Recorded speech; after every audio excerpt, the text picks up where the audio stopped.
ಈ ಮಣ್ಣಿನ ಮಗ ಆಟೋ ರಾಜ ಹುಟ್ಟಿದ ಮಣ್ಣು ಇದು. ಸುಮಾರು 28 ವರ್ಷದಿಂದ ನಿರಾಶ್ರಿತರು, ರೋಡಲ್ಲಿ ಬಿದ್ದಿರೋರು, ಅನಾಥರು, ಇವತ್ತು ನಾಳೆ ಸಾಯೋರು. ನಾನು 28 ವರ್ಷಕ್ಕೆ ಮುಂಚೆ ಸ್ಟಾರ್ಟ್ ಮಾಡಿದೆ. ತಿಂಗಳಿಗೆ 20 ಜನ 30 ಜನ ಸಾಯ್ತಾರೆ, ತಗೊಂಡು ಹೋಗಿ ಮಣ್ಣು ಮಾಡಬೇಕು. ಅದು ಒಂದು ದೊಡ್ಡ achievement in my life. Almost 22,000 ಜನ ಬೀದಿಯಿಂದ ರಕ್ಷಣೆ ಮಾಡಿದ್ದೀವಿ. ಸುಮಾರು 10,000 ಜನ ನಮ್ಮಲ್ಲಿ ಬಂದು ತೀರ್ಕೊಂಡಿದ್ದಾರೆ.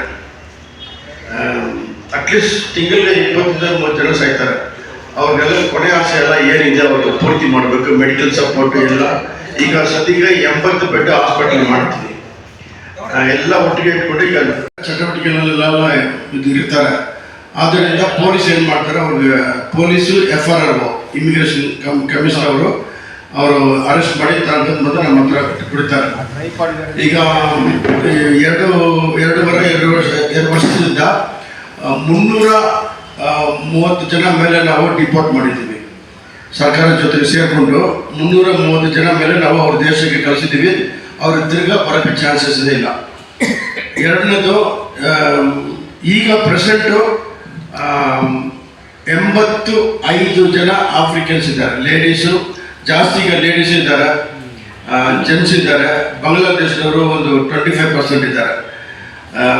ಆಲ್ರೆಡಿ ನಾವು 300 ಜನದಲ್ಲಿ ಕಳಿಸಿದ್ರು.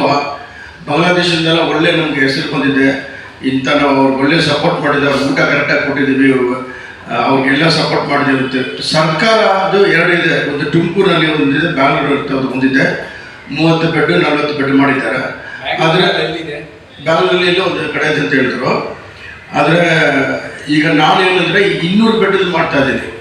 ಯಾಕಂದರೆ ಅದು ನರ್ಸಿಂಗ್ ಕಾಲೇಜ್ ಮಾಡಬೇಕು ಅಂತ ನಾವು ಪ್ಲಾನ್ ಮಾಡ್ತಿದ್ದೆ. ಅದು ಲೇಟ್ ಆಗುತ್ತೆ. ಇನ್ನು ಸರಿ 1 ಇಯರ್ ಟಾರ್ಗೆಟ್ ಮಾಡಿ ನಾವು ಎಷ್ಟು 1000 ಜನ ಕೂಡ ಬಂದರೆ ಕೂಡ ಅವ್ರು ತಗೊಂಡು ಹಾಕ್ಬಿಟ್ಟು ಡಿಪೋರ್ಟ್ ಮಾಡಬೇಕು ಅಂತ ನಾನು ಸರ್ಕಾರದ ಜೊತೆ ಕೈ ಜೋಡೋದು ಕಾರಣ ಏನಂದರೆ, ಇಲ್ಲಿ ಯಂಗ್ಸ್ಟರ್, ನಮ್ಮ ಕರ್ನಾಟಕದಲ್ಲಿರುವ ಯಂಗ್ಸ್ಟರು ಮತ್ತು ಬ್ಯಾಂಗ್ಳೂರ್ ಸಿಟಿ ಫುಲ್ ಇಲ್ಲಿ ಲೋಕಲಲ್ಲಿರುವ ಯಂಗ್ಸ್ಟರ್ಗೆ ಈ ಆಫ್ರಿಕನ್ಸ್ ಒಂದು ಗಾಂಜಾ ಇಲ್ಲ ಡ್ರಗ್ಸು ಸೇಲ್ ಮಾಡ್ತಾರೆ. ಎರಡನೇದು ಸೆಕ್ಷುವಲಲ್ಲಿ ತುಂಬ ಹೋಗ್ತಾರೆ. ಅದರಿಂದ ನಮ್ಮ ದೇಶ ಯಂಗ್ಸ್ಟರ್ ಆಳ ಹೋಗ್ಬಾರ್ದಂತೂ ನಾನು ಫಸ್ಟ್ ಸ್ಟೆಪ್ನ ಹೇಳಿದ್ದೀನಿ.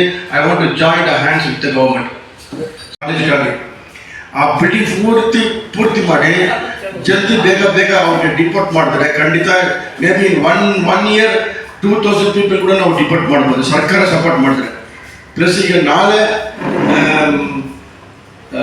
4:00ವರೆಗೆ ನಮ್ಮ ಸಿಟಿ ಕಮಿಷನರ್ ಬರ್ತಾರೆ ನಮ್ಮ ಆಶ್ರಮಕ್ಕೆ ಬಂದು. ಅದು 12 ಜನ ನಾನು ಸ್ಟಾಪ್ ಮಾಡುವಾಗ ಮೀಡಿಯಾದಲ್ಲಿ ನನ್ನ ಹತ್ತಿದ್ದು ಒಂದು 2ನೇದು ಭಗವಂತ ದಯ ಅಷ್ಟೇ.